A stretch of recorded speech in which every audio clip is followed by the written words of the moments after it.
ਇਹ ਗੱਲ ਬਹੁਤ ਸਾਰੇ ਉਹ ਲੀਡਰ ਜਿਹੜੇ ਪਹਿਲਾਂ ਬਾਦਲ ਦਲ ਦੇ ਨਾਲ ਸਹਿਮਤ ਰਹੇ ਨੇ ਤੇ ਜਿਹੜੇ ਪਿਛਲੇ ਦੌਰ ਵਿੱਚ ਬੀਜੇਪੀ 'ਚ ਚਲੇ ਗਏ, ਉਹਨਾਂ ਸਾਰਿਆਂ ਨੇ ਪੂਰੀ ਠੋਕ ਵਜਾ ਕੇ ਕਹੀ ਹੈ ਸਦਾ ਹੀ ਕਿ ਅਸੀਂ ਹੁਣ ਬੀਜੇਪੀ ਵੱਲੋਂ ਕਦੇ ਵੀ ਪੰਜਾਬ ਦੇ ਵਿੱਚ ਬਾਦਲ ਕਿਆਂ ਨਾਲ ਸਮਝੌਤਾ ਨਹੀਂ ਕਰਨਾ, ਅਸੀਂ ਆਪਦੀ ਸਰਕਾਰ ਬਣਾਵਾਂਗੇ।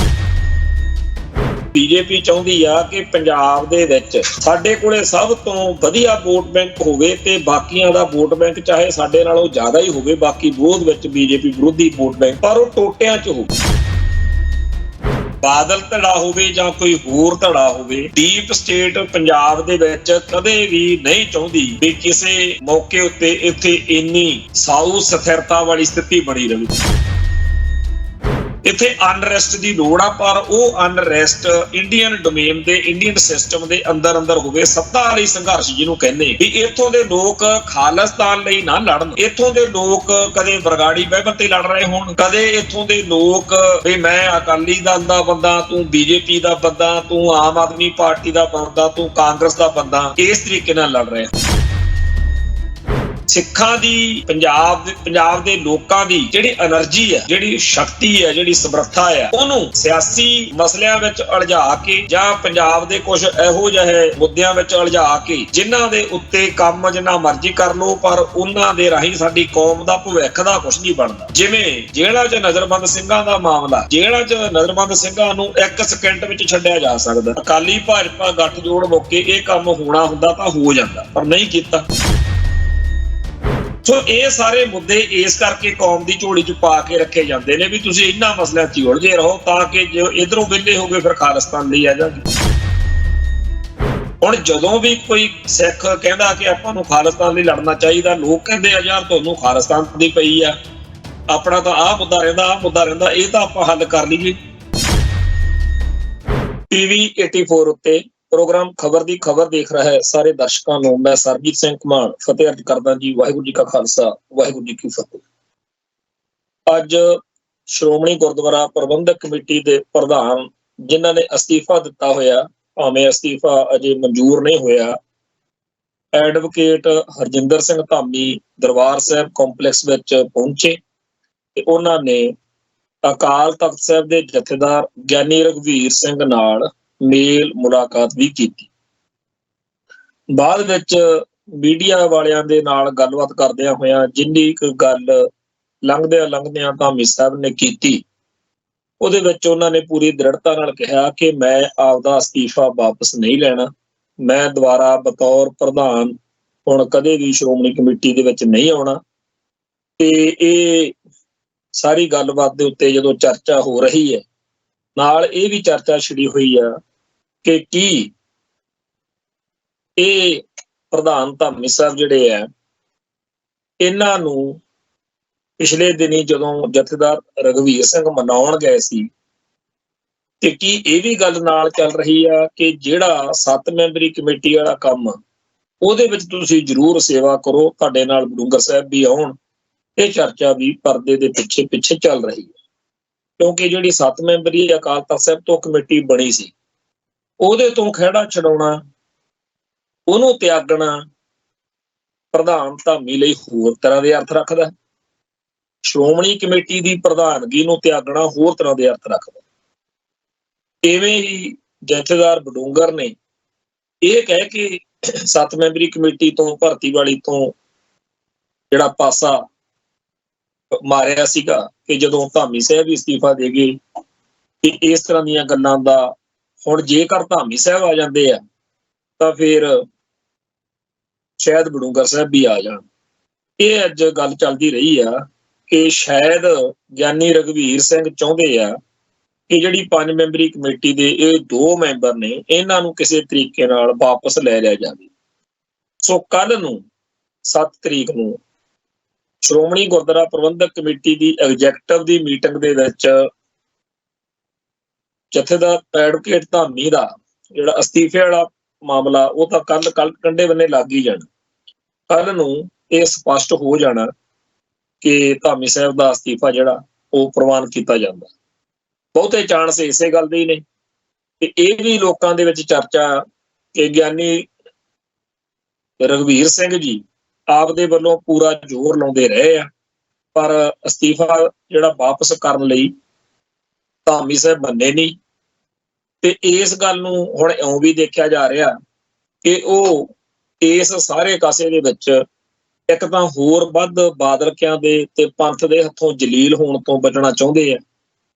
ਦੂਜਾ ਉਹ ਇੱਕ ਹੋਰ ਚੀਜ਼ ਆ ਜਿਹੜੀ ਅੱਜ ਚਰਚਾ ਚ ਆਈ ਹੋਈ ਆ ਕਿ ਜਿਹੜੇ ਹਾਲਾਤ ਹੁਣ ਬਣੇ ਹੋਏ ਨੇ, ਜਿਸ ਤਰੀਕੇ ਨਾਲ ਜਥੇਦਾਰ ਰਘਵੀਰ ਸਿੰਘ ਤੇ ਉਹਨਾਂ ਵਾਲੀ ਭਰਤੀ ਕਮੇਟੀ ਦੁਬਾਰਾ ਸੁਰਖੀਆਂ ਵਿੱਚ ਆ, ਕਿਉਂਕਿ ਇੱਕ ਪਾਸੇ ਬਾਦਲ ਧਿਰ ਨੇ ਕਿਹਾ ਕਿ ਅਸੀਂ ਤਾਂ ਲੱਖਾਂ ਚ ਕਰਤੀ ਆ ਭਰਤੀ, ਤੇ ਕੀਤੀ ਵੀ ਜਥੇਦਾਰ ਰਘਵੀਰ ਸਿੰਘ ਦੀ ਸਹਿਮਤੀ ਤੇ ਮਰਜ਼ੀ ਨਾਲ ਆ।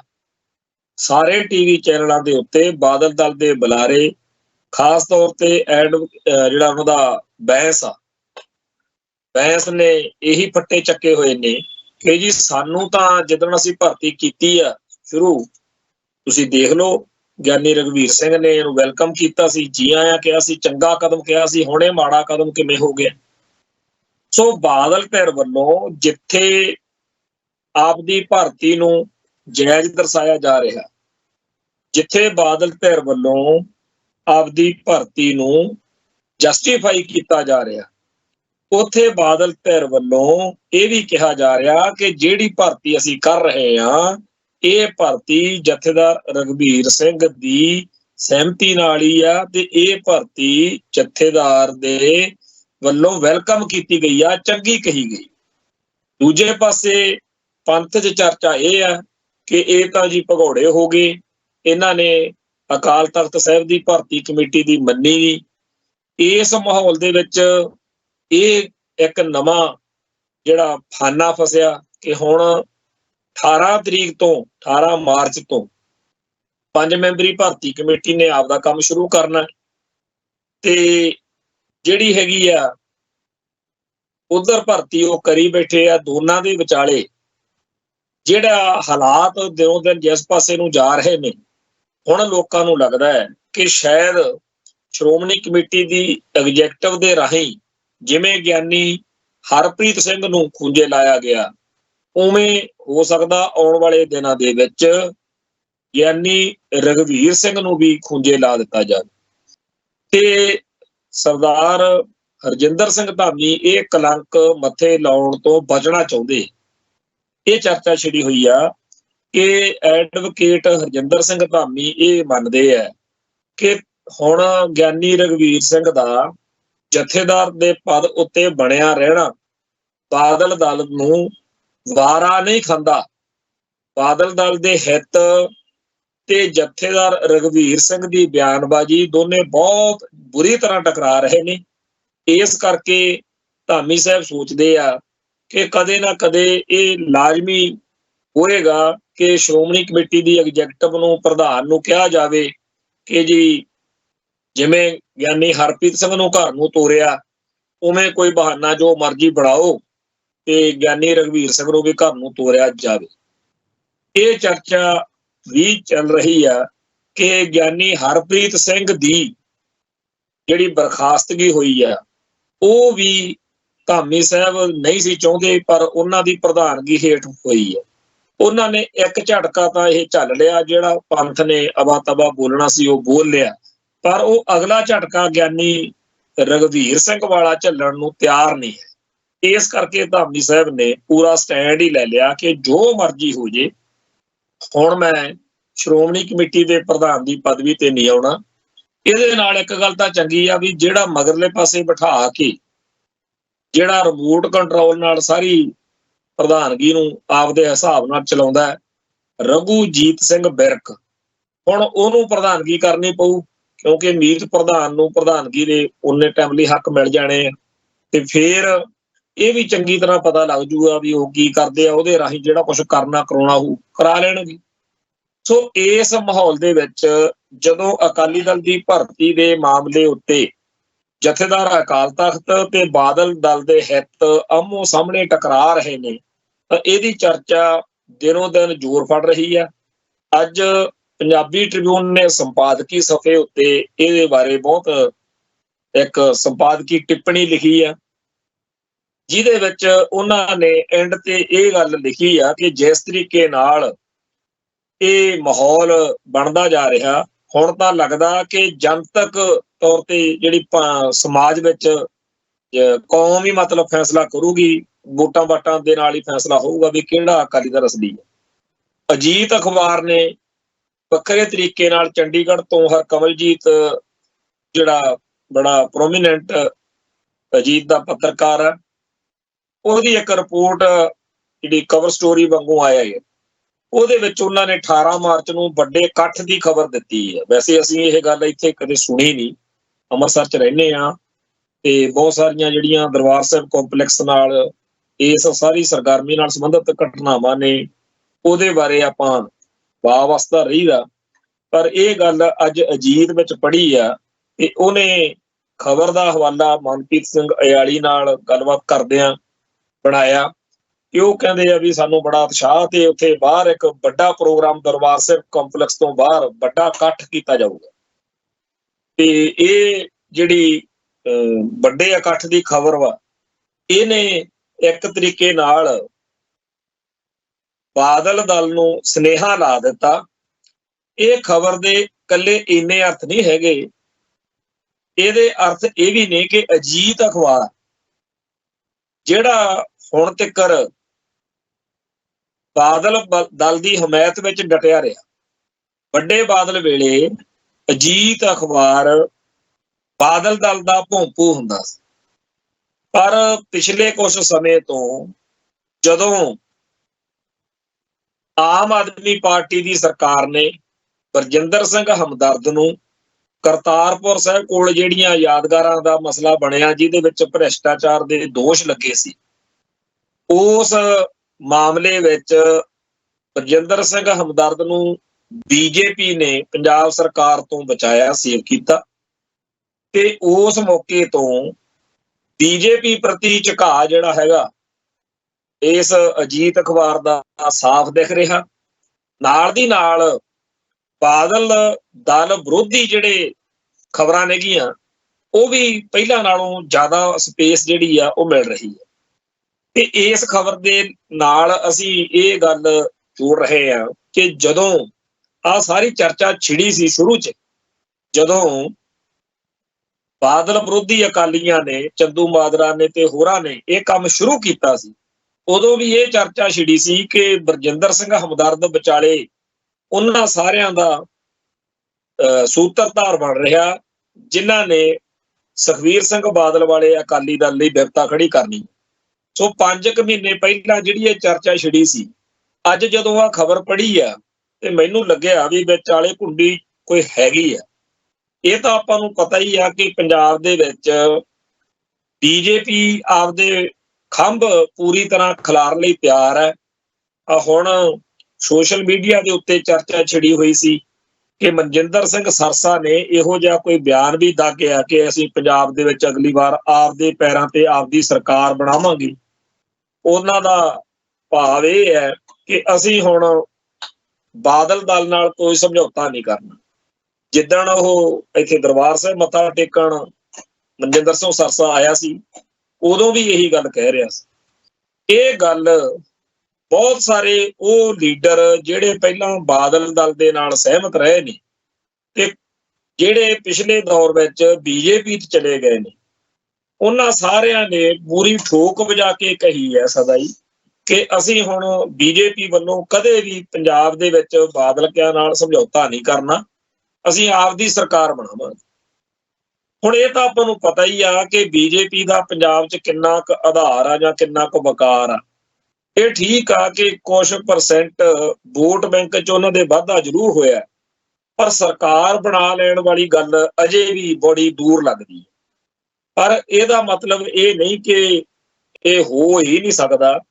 ਰਾਜਨੀਤੀ ਦੇ ਵਿੱਚ ਜਿਹੜਾ ਬਿਲਕੁਲ ਨਾਮੁਮਕਿਨ ਲੱਗਦਾ ਹੋਵੇ ਉਹ ਵੀ ਮੁਮਕਿਨ ਹੋ ਜਾਂਦਾ, ਅਸੰਭਵ ਜਿਹੜਾ ਹੈ ਉਹ ਸੰਭਵ ਹੋ ਜਾਂਦਾ। ਇੱਥੇ ਜੇਕਰ ਕਿਸੇ ਕੋਲੇ 40% ਵੋਟ ਆ, ਇਹ ਨਹੀਂ ਦੇਖਿਆ ਜਾਂਦਾ ਕਿ 60% ਵੋਟ ਇਹਨੂੰ ਪਈ ਨਹੀਂ। ਇਹ ਦੇਖਿਆ ਜਾਂਦਾ ਕਿ 60% ਵੋਟ ਜਿਹੜੇ ਇਹਨੂੰ ਪਈ ਨਹੀਂ, ਉਹ ਕਿਸੇ ਨੂੰ 10% ਮਿਲੀ ਆ, ਕਿਸੇ ਨੂੰ 20% ਮਿਲੀ ਆ, ਕਿਸੇ ਨੂੰ 30% ਮਿਲੀ ਆ। ਸਭ ਤੋਂ ਵੱਡਾ ਖਾਤਾ ਇਹਨਾਂ ਕੋਲ ਆ, ਇਹ 40% ਵਾਲੇ ਨੇ। ਸੋ ਇਸੇ ਤਰੀਕੇ ਦੀ ਚਾਲ ਦੇ ਵਿੱਚੋਂ ਬੀਜੇਪੀ ਚਾਹੁੰਦੀ ਆ ਕਿ ਪੰਜਾਬ ਦੇ ਵਿੱਚ ਸਾਡੇ ਕੋਲੇ ਸਭ ਤੋਂ ਵਧੀਆ ਵੋਟ ਬੈਂਕ ਹੋਵੇ ਤੇ ਬਾਕੀਆਂ ਦਾ ਵੋਟ ਬੈਂਕ ਚਾਹੇ ਸਾਡੇ ਨਾਲੋਂ ਜ਼ਿਆਦਾ ਹੀ ਹੋਵੇ, ਬਾਕੀ ਵਿਰੋਧ ਵਿੱਚ ਬੀਜੇਪੀ ਵਿਰੋਧੀ ਵੋਟ ਬੈਂਕ, ਪਰ ਉਹ ਟੋਟਿਆਂ 'ਚ ਹੋਵੇ। ਉਹ ਜਿਸ ਤਰੀਕੇ ਨਾਲ ਆਮ ਆਦਮੀ ਪਾਰਟੀ ਦਿਨੋਂ ਦਿਨ ਲੋਕਾਂ 'ਚ ਆਪਦਾ ਵਕਾਰ ਗਵਾ ਰਹੀ ਹੈ, ਜਿਸ ਤਰੀਕੇ ਨਾਲ ਆਮ ਆਦਮੀ ਪਾਰਟੀ ਇੱਥੇ ਸਾਰੀਆਂ ਧਿਰਾਂ ਧੜਿਆਂ ਨੂੰ ਆਪਦੇ ਹੱਥਾਂ 'ਚੋਂ ਕੱਢ ਰਹੀ ਹੈ, ਜਿਸ ਤਰੀਕੇ ਨਾਲ ਕੱਲ ਸਾਰੇ ਪੰਜਾਬ ਦੇ ਵਿੱਚ ਕਿਸਾਨ ਸੰਘਰਸ਼ ਦੇ ਉੱਤੇ ਧਾਵਾ ਬੋਲ ਕੇ ਲੋਕਾਂ ਨੂੰ ਖੱਜਲ ਕੀਤਾ ਗਿਆ ਹੈ, ਜਿਸ ਤਰੀਕੇ ਨਾਲ ਤਹਿਸੀਲਦਾਰਾਂ ਤੇ ਹੋਰ ਅਫਸਰਾਂ ਦੇ ਨਾਲ, ਚਾਹੇ ਉਹਦੇ ਕਾਰਨ ਜਾਇਜ਼ ਆ ਚਾਹੇ ਨਜਾਇਜ਼, ਇੱਥੋਂ ਤੱਕ ਕਿ ਬਹੁਤ ਸਾਰੇ ਲੋਕਾਂ ਨੂੰ ਆ ਜਿਹੜੀ ਬਲਡੋਜ਼ਰ ਵਾਲੀ ਖੇਡ ਖੇਡੀ ਗਈ ਆ, ਇਹਦੇ ਬਾਰੇ ਵੀ ਲੱਗਦਾ ਕਿ ਇਹ ਵੀ ਉੱਠੀ ਪਊਗੀ। ਸੋ ਆਮ ਆਦਮੀ ਪਾਰਟੀ ਵੀ ਪਹਿਲਾਂ ਵਾਂਗ ਮਜ਼ਬੂਤ ਨਹੀਂ ਰਹੇਗੀ। ਅਜੇ ਵੋਟਾਂ ਦਾ ਵਕਤ ਵਾ ਤੇ ਵੋਟਾਂ ਤੋਂ ਪਹਿਲਾਂ ਉਹਨੂੰ ਹੋਰ ਕਮਜ਼ੋਰ ਕੀਤਾ ਜਾਏਗਾ। ਲੋਕਾਂ ਨੂੰ ਵੈਸੇ ਵੀ ਸੱਤਾ ਵਾਲੀ ਜਿਹੜੀ ਧਿਰ ਹੁੰਦੀ ਆ ਉਹਦੇ ਖਿਲਾਫ ਲੋਕਾਂ 'ਚ ਗੁੱਸਾ ਹੁੰਦਾ। ਕਾਂਗਰਸ ਦਾ ਵੀ ਇਹੋ ਜਿਹਾ ਕੋਈ ਬਹੁਤਾ ਮਜ਼ਬੂਤ ਵੋਟ ਬੈਂਕ ਹੈ ਨਹੀਂ। ਜਿਹੜੀ ਇੱਥੇ ਸੱਤਾ ਤੋਂ 10 ਸਾਲ ਪਰਾਂ ਬੈਠੀ ਪਾਰਟੀ ਆ ਬਾਦਲ ਧਿਰ, ਉਹਦੇ ਟੁਕੜੇ ਹੀ ਇੰਨੇ ਜ਼ਿਆਦਾ ਹੋਈ ਜਾਂਦੇ ਆ ਤੇ ਇਹਨਾਂ ਟੁਕੜਿਆਂ ਨੂੰ ਕਾਰਨ ਕਰਾਉਣ ਵਿੱਚ ਕਿਸੇ ਆਊਟਸਾਈਡਰ ਦਾ ਕੋਈ ਹੱਥ ਨਹੀਂ। ਇਹ ਬਾਦਲ ਦਲ ਦਾ ਆਪਦਾ ਅੰਦਰੂਨੀ ਮਸਲਾ।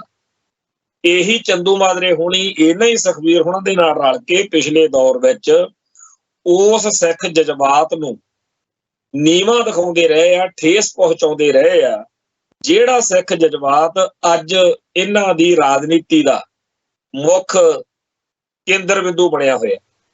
ਜਿਹੜੀ ਬਰਗਾੜੀ ਬਾਈਬਲ ਸਰਸੇ ਵਾਲਾ ਸਾਰਾ ਐਪੀਸੋਡ ਹੈ, ਜਿਹਦੇ ਕਰਕੇ ਅਕਾਲ ਤਖਤ ਸਾਹਿਬ ਤੋਂ ਇਹਨਾਂ ਨੂੰ ਤਨਖਾਹ ਲੱਗੀ ਆ, ਇਹ ਸਾਰੇ ਮਸਲਿਆਂ ਮੌਕੇ ਇਹ ਸਾਰੇ ਇਕੱਠੇ ਸੀ।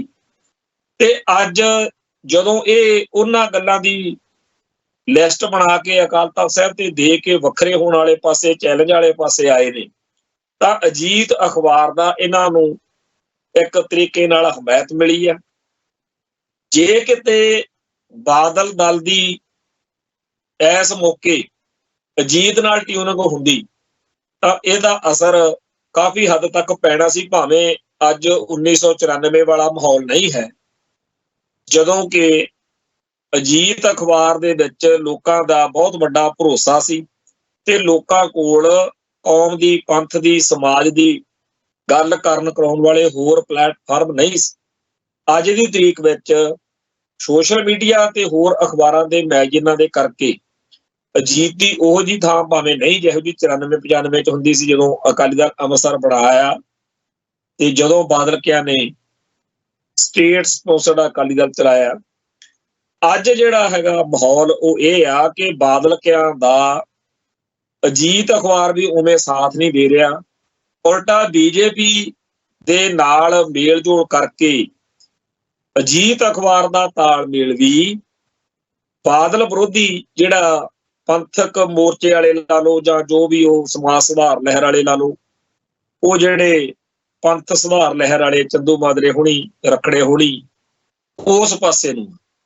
ਸੋ ਇਹ ਜਿਸ ਤਰੀਕੇ ਦੀ ਅੱਜ ਖਬਰ ਲੱਗੀ ਆ ਕਿ 18 ਮਾਰਚ ਨੂੰ ਇਕੱਠ ਹੋਏਗਾ, ਇਹ ਸਾਫ਼ ਦਿਖਦਾ ਕਿ ਦਿੱਲੀ ਆਮ ਆਦਮੀ ਪਾਰਟੀ ਜਾਂ ਹੋਰ ਜਿੰਨੇ ਬਾਦਲ ਵਿਰੋਧੀ ਆ ਉਹ ਸਾਰੇ ਪੂਰਾ ਜ਼ੋਰ ਲਾ ਕੇ ਅਕਾਲ ਤਖਤ ਸਾਹਿਬ ਦੀ ਹਮਾਇਤ ਵਿੱਚ ਖੜੇ ਹੋਏ ਸਿੱਖਾਂ ਦਾ ਇੱਕ ਇਕੱਠ ਅਕਾਲ ਤਖਤ ਸਾਹਿਬ ਦੇ ਹਿਸਾਬ ਨਾਲ ਕਰ ਸਕਦੇ ਹੈ, ਜਿਹਦੇ ਵਿੱਚੋਂ ਯਾਨੀ ਹਰਪ੍ਰੀਤ ਸਿੰਘ ਵੇਲੇ ਜਿਹੜਾ ਨਹੀਂ ਹੋ ਸਕਿਆ ਉਹ ਹੋ ਸਕਦਾ।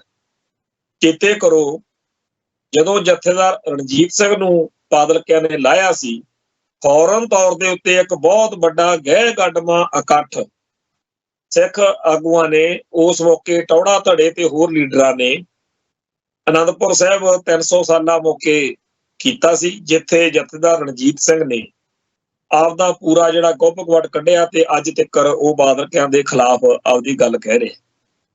ਇਸ ਵਾਰ ਉਵੇਂ ਨਹੀਂ ਹੋ ਸਕਿਆ। ਗਿਆਨੀ ਹਰਪ੍ਰੀਤ ਸਿੰਘ ਨੂੰ ਕੋਈ ਬਹੁਤ ਵੱਡੀ ਉਸ ਤਰੀਕੇ ਦੀ ਸਟੇਜ ਨਹੀਂ ਮਿਲੀ। ਹਾਂ, ਇਹ ਗੱਲ ਪੱਕੀ ਆ ਕਿ ਜਿਵੇਂ ਜਥੇਦਾਰ ਰਣਜੀਤ ਸਿੰਘ ਬੋਲਦਾ ਰਿਹਾ, ਉਵੇਂ ਉਹ ਆਪਦੀ ਗੱਲ ਕਹਿਣ ਲਈ ਇੱਕ ਹਿਸਾਬ ਜੇ, ਇੱਕ ਦਾਇਰੇ ਜਿਹੇ ਦੇ ਪ੍ਰੋਗਰਾਮ ਜਿਹੜੇ ਆ ਗਿਆਨੀ ਹਰਪ੍ਰੀਤ ਸਿੰਘ ਜ਼ਰੂਰ ਕਰ ਰਹੇ। ਪਰ ਜੇ 18 ਮਾਰਚ ਨੂੰ ਅਕਾਲ ਤਖਤ ਸਾਹਿਬ ਦੇ ਵੱਲੋਂ ਬਣਾਈ ਹੋਈ ਕਮੇਟੀ ਵੱਲੋਂ ਭਰਤੀ ਮੁਹਿੰਮ ਸ਼ੁਰੂ ਕਰਨੀ ਹੋਵੇ ਤੇ ਬਾਹਰ ਇਕੱਠ, ਦਰਬਾਰ ਸਾਹਿਬ ਕੰਪਲੈਕਸ ਤੋਂ ਬਾਹਰ ਕੋਈ ਪੰਥਕ ਇਕੱਠ ਉਸ 2 ਦਸੰਬਰ ਵਾਲੇ ਹੁਕਮਨਾਮੇ ਦੀ ਹਮਾਇਤ ਵਿੱਚ ਹੋਵੇ ਤੇ ਉਸ ਇਕੱਠ ਵਿੱਚ ਗਿਆਨੀ ਹਰਪ੍ਰੀਤ ਸਿੰਘ ਨੂੰ 2 ਦਸੰਬਰ ਵਾਲੇ ਹੁਕਮਨਾਮੇ ਦੀ ਹਮਾਇਤ ਵਿੱਚ ਬੋਲਣ ਲਈ ਮੁੱਖ ਬੁਲਾਰੇ ਦੇ ਤੌਰ ਤੇ ਲੈ ਜਾਂਦਾ ਜਾਵੇ, ਜਿਹੜਾ ਗਿਆਨੀ ਰਘਬੀਰ ਸਿੰਘ ਦੀ ਹੋਰ ਜ਼ਿਆਦਾ ਮਜ਼ਬੂਤੀ ਦਾ ਕਾਰਨ ਵੀ ਬਣੇਗਾ। ਜਿਸ ਤਰੀਕੇ ਨਾਲ ਪਿਛਲੇ 2 ਮਹੀਨਿਆਂ 'ਚ ਉਹ ਇਕੱਲੇ ਜੇ ਅਲੱਗ ਥਲੱਗ ਜੇ ਦਿਖਦੇ ਰਹੇ ਆ, ਤੇ ਜਿਸ ਤਰੀਕੇ ਨਾਲ ਉਹਨਾਂ ਤੇ ਦਬਾਅ ਤਾਂ ਬਹੁਤ ਸੀਗਾ ਕਿ ਤੁਸੀਂ 2 ਦਸੰਬਰ ਵਾਲੇ ਹੁਕਮਨਾਮੇ ਦੀ ਗੱਲ ਨਹੀਂ ਕਰਦੇ। ਪਰ ਜੇਕਰ 18 ਮਾਰਚ ਨੂੰ ਇਕੱਠ ਹੁੰਦਾ ਤਾਂ ਜਿੱਥੇ ਉਹ ਗਿਆਨੀ ਰਘਬੀਰ ਸਿੰਘ ਨੂੰ ਮਜ਼ਬੂਤ ਕਰੇਗਾ, ਜਿੱਥੇ ਉਹ ਭਰਤੀ ਕਮੇਟੀ ਨੂੰ ਮਜ਼ਬੂਤ ਕਰੇਗਾ, ਜਿੱਥੇ ਉਹ ਗਿਆਨੀ ਹਰਪ੍ਰੀਤ ਸਿੰਘ ਨੂੰ ਮਜ਼ਬੂਤ ਕਰੇਗਾ, ਜਿੱਥੇ ਉਹ ਚੰਦੂ ਮਾਜਰੇ ਵਾਲੀ ਸਾਰੀ ਰਖੜੇ ਵਾਲੀ ਜਿਹੜੀ ਸ਼ਿਕਾਇਤ ਕਰਨ ਵਾਲੀ ਧਿਰ ਵਾ ਉਹਨੂੰ ਮਜ਼ਬੂਤ ਕਰੇਗਾ, ਉੱਥੇ ਇਹ ਬਾਦਲਕਿਆਂ ਲਈ ਔਖਾ ਕਰਨ ਵਾਲੀ ਗੱਲ ਹੋਏਗੀ ਤੇ ਇਹਦਾ ਲਾਹਾ ਸਿੱਧੇ ਤੌਰ ਤੇ ਬੀਜੇਪੀ ਨੂੰ ਮਿਲੇਗਾ। ਸੋ ਬੀਜੇਪੀ ਇਸ ਸਾਰੀ ਗੱਲ ਦੇ ਪਿੱਛੇ ਕੀ ਖੇਡਾਂ ਖੇਡ ਰਹੀ ਆ, ਕੀ ਡੀਪ ਸਟੇਟ ਦੀਆਂ ਚਾਲਾਂ ਨੇ, ਕੀ ਨਾਗਪੁਰ ਦੀਆਂ ਚਾਲਾਂ ਨੇ, ਇਹਦੇ ਬਾਰੇ ਸਾਡੀ ਕੌਮ ਦੇ ਵਿੱਚ ਚਰਚਾ ਨਹੀਂ ਹੈ। ਅਸਲ ਵਿੱਚ ਬਾਦਲ ਧੜਾ ਹੋਵੇ ਜਾਂ ਕੋਈ ਹੋਰ ਧੜਾ ਹੋਵੇ, ਡੀਪ ਸਟੇਟ ਪੰਜਾਬ ਦੇ ਵਿੱਚ ਕਦੇ ਵੀ ਨਹੀਂ ਚਾਹੁੰਦੀ ਵੀ ਕਿਸੇ ਮੌਕੇ ਉੱਤੇ ਇੱਥੇ ਇੰਨੀ ਸਾਊ ਸਥਿਰਤਾ ਵਾਲੀ ਸਥਿਤੀ ਬਣੀ ਰਹੇ। ਇੱਥੇ ਅਨਰੈਸਟ ਦੀ ਲੋੜ ਆ, ਪਰ ਉਹ ਅਨਰੈਸਟ ਇੰਡੀਅਨ ਡੋਮੇਨ ਦੇ, ਇੰਡੀਅਨ ਸਿਸਟਮ ਦੇ ਅੰਦਰ ਅੰਦਰ ਹੋਵੇ। ਸੱਤਾ ਲਈ ਸੰਘਰਸ਼ ਜਿਹਨੂੰ ਕਹਿੰਦੇ ਵੀ ਇੱਥੋਂ ਦੇ ਲੋਕ ਖਾਲਿਸਤਾਨ ਲਈ ਨਾ ਲੜਨ, ਇੱਥੋਂ ਦੇ ਲੋਕ ਕਦੇ ਬਰਗਾੜੀ ਬਾਈਬਲ ਤੇ ਲੜ ਰਹੇ ਹੋਣ, ਕਦੇ ਇੱਥੋਂ ਦੇ ਲੋਕ ਵੀ ਮੈਂ ਅਕਾਲੀ ਦਲ ਦਾ ਬੰਦਾ, ਤੂੰ ਬੀਜੇਪੀ ਦਾ ਬੰਦਾ, ਤੂੰ ਆਮ ਆਦਮੀ ਪਾਰਟੀ ਦਾ ਬੰਦਾ, ਤੂੰ ਕਾਂਗਰਸ ਦਾ ਬੰਦਾ, ਇਸ ਤਰੀਕੇ ਨਾਲ ਲੜ ਰਹੇ ਹੋਣ। ਸਿੱਖਾਂ ਦੀ, ਪੰਜਾਬ ਦੇ ਲੋਕਾਂ ਦੀ ਜਿਹੜੀ એનર્ਜੀ ਆ, ਜਿਹੜੀ ਸ਼ਕਤੀ ਆ, ਜਿਹੜੀ ਸਮਰੱਥਾ ਆ, ਉਹਨੂੰ ਸਿਆਸੀ ਮਸਲਿਆਂ ਵਿੱਚ ਉਲਝਾ ਕੇ ਜਾਂ ਪੰਜਾਬ ਦੇ ਕੁਝ ਇਹੋ ਜਿਹੇ ਮੁੱਦਿਆਂ ਵਿੱਚ ਉਲਝਾ ਕੇ ਜਿਨ੍ਹਾਂ ਦੇ ਉੱਤੇ ਕੰਮ ਜਿੰਨਾ ਮਰਜ਼ੀ ਕਰ ਲਓ, ਪਰ ਉਹਨਾਂ ਦੇ ਰਾਹੀਂ ਸਾਡੀ ਕੌਮ ਦਾ ਭਵਿੱਖ ਦਾ ਕੁਝ ਨਹੀਂ ਬਣਦਾ।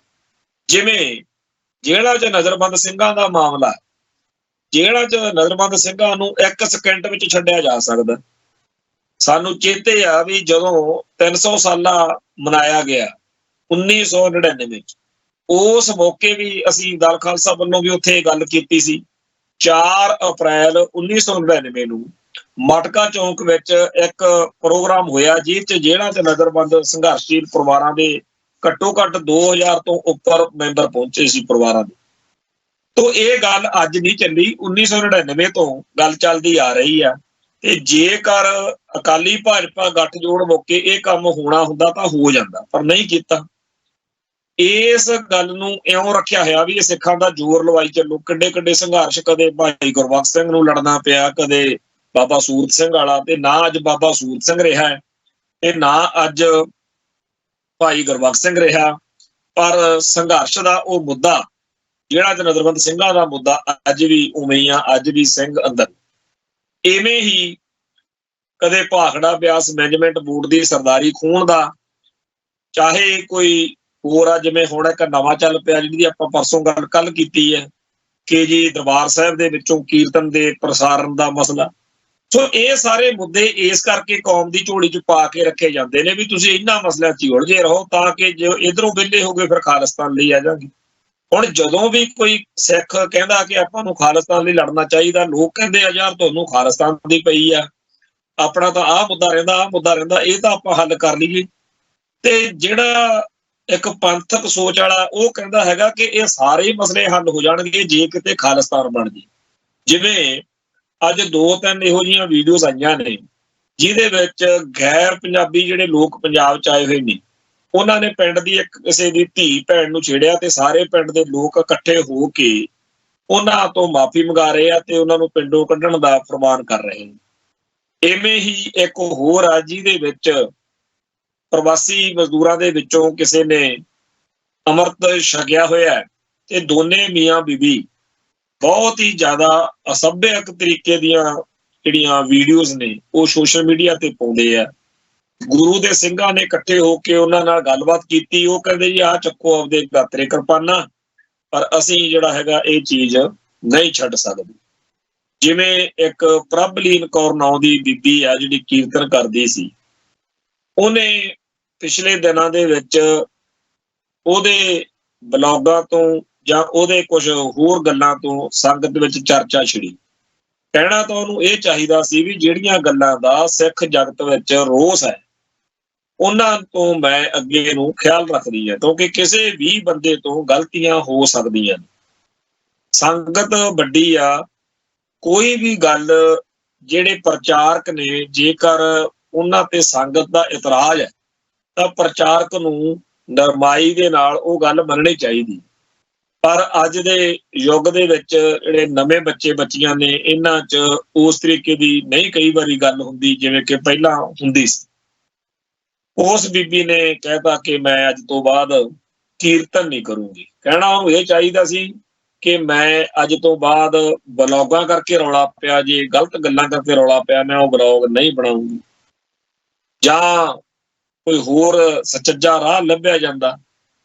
ਇਹ ਜਿਹੜਾ ਸਾਰਾ ਮਸਲਾ ਇਹਦੇ ਪਿੱਛੇ ਜੇ ਕਹੀਏ ਵੀ ਬੀਬੀ ਗਲਤ ਆ ਜਾਂ ਲੋਕ ਗਲਤ ਨੇ ਜਾਂ ਜੀ ਭਈਏ ਗਲਤ ਨੇ ਜਾਂ ਲੋਕ ਗਲਤ ਨੇ, ਮੈਨੂੰ ਲੱਗਦਾ ਵੀ ਸਾਰੀ ਗੱਲ ਦੇ ਵਿੱਚ ਅਸਲੀ ਕਾਰਨ ਹੈਗਾ ਕਿ ਅਸੀਂ ਗੁਲਾਮ ਆ।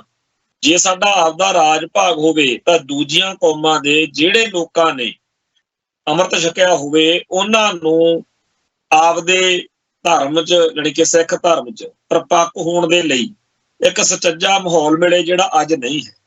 ਉਹ ਕਦੇ ਵੀ ਉਹ ਕੰਮ ਨਾ ਕਰਨ ਤੇ ਉਸ ਮਾਹੌਲ ਨੂੰ ਉਹਨਾਂ ਟਾਈਮ ਕੋਈ ਬਣਨ ਨਹੀਂ ਦਿੱਤਾ ਜਾ ਸਕਦਾ ਜਦੋਂ ਤੱਕ ਖਾਲਿਸਤਾਨ ਨਹੀਂ ਬਣਦਾ। ਖਾਲਿਸਤਾਨ ਦੇ ਵਿੱਚ ਤਾਂ ਹਰ ਸਿੱਖ ਹੀ ਆਪਦੇ ਪੰਥ ਪ੍ਰਤੀ ਕੌਮ ਪ੍ਰਤੀ ਸਹਿਰਦਤਾ ਨਾਲ ਕੰਮ ਕਰੇਗਾ।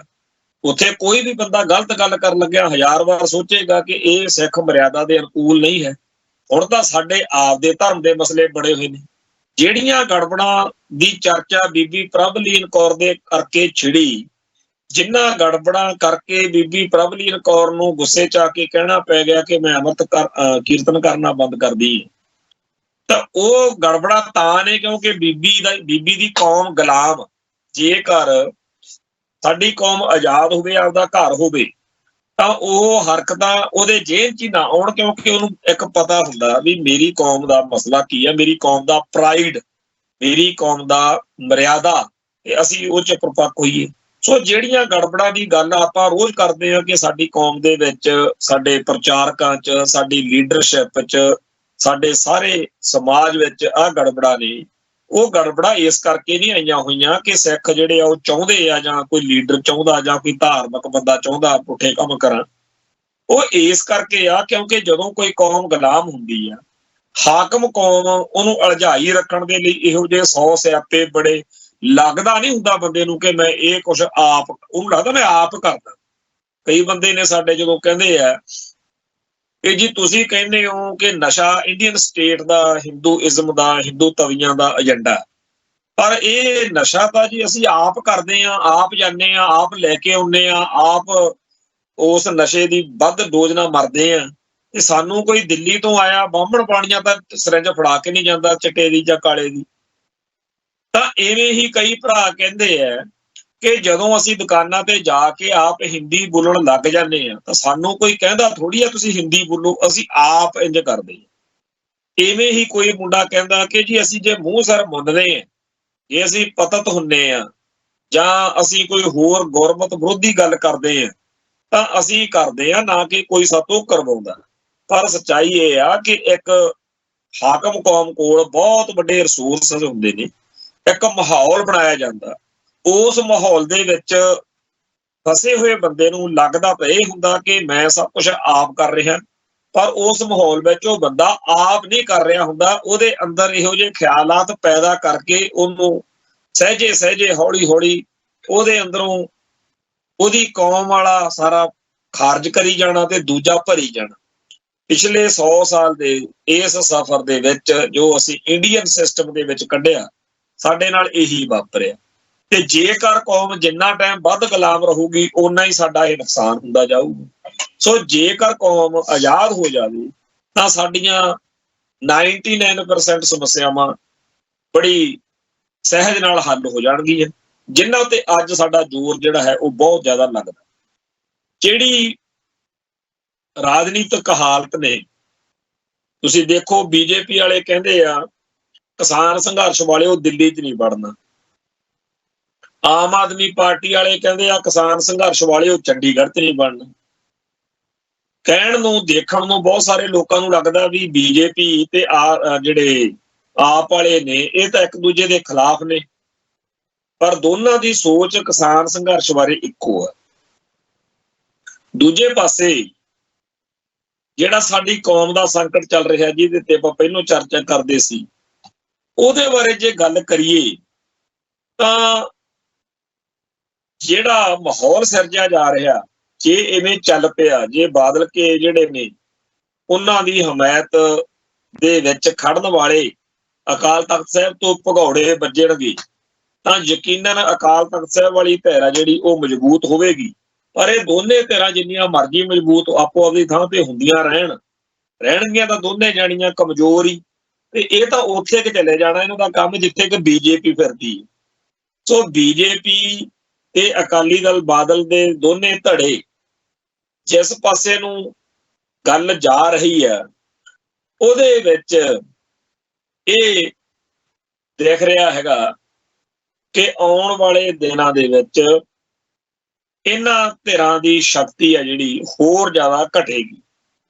ਕੀ ਇਹਦੇ ਨਾਲ ਅਕਾਲੀ ਦਲ ਅੰਮ੍ਰਿਤਸਰ ਦੀ, ਦਲ ਖਾਲਸਾ ਦੀ ਜਾਂ ਕਿਸੇ ਹੋਰ ਖਾਲਿਸਤਾਨੀ ਧਿਰ ਦੀ ਸ਼ਕਤੀ ਵੱਧ ਸਕਦੀ ਹੈ? ਇਹ ਗੱਲ ਉੱਤੇ ਕੁਐਸਚਨ ਚਿੰਨ੍ਹ ਲੱਗਿਆ ਰਹੇਗਾ।